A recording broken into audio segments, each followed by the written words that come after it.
The government says a man who took an oath to do no harm instead turned more than 500 of his patients into victims in a shocking case of medical fraud. Today in Detroit, the doctor listened as some of these patients and their families told in court how he ruined their lives with unnecessary cancer treatments. Here's Dean Reynolds.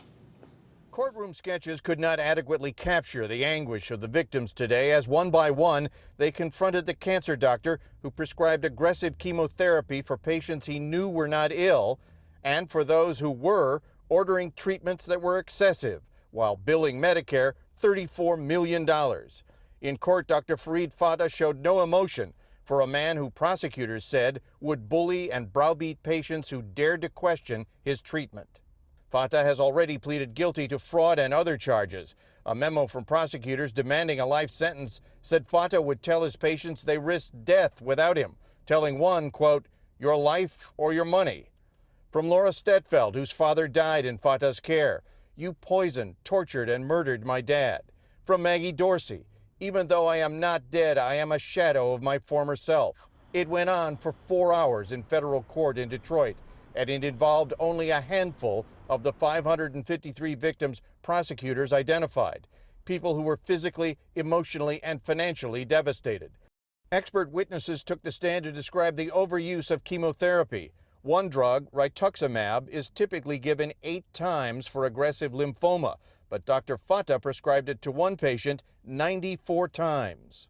Monica Flagg, who was falsely told by Fata she had multiple myeloma, was too distraught to speak in court. Treatments Fata prescribed left her continually exhausted and in pain. What do you think of him? What do I think of him? I'm very angry.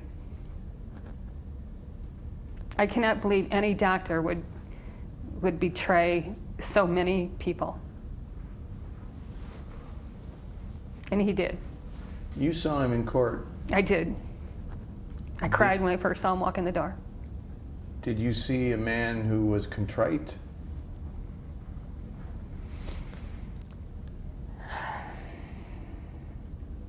He showed no emotion. He didn't care. How does that make you feel? Oh, I was very angry. A good question is how he got away with this, and Scott, the answer is that Dr. Fata was a well-respected physician backed up by other well-respected physicians and a prominent local hospital. But it was a doctor who worked for him who ultimately blew the whistle on his actions. And prosecutors are asking for a 175-year sentence. Dean Reynolds covering the story in Detroit.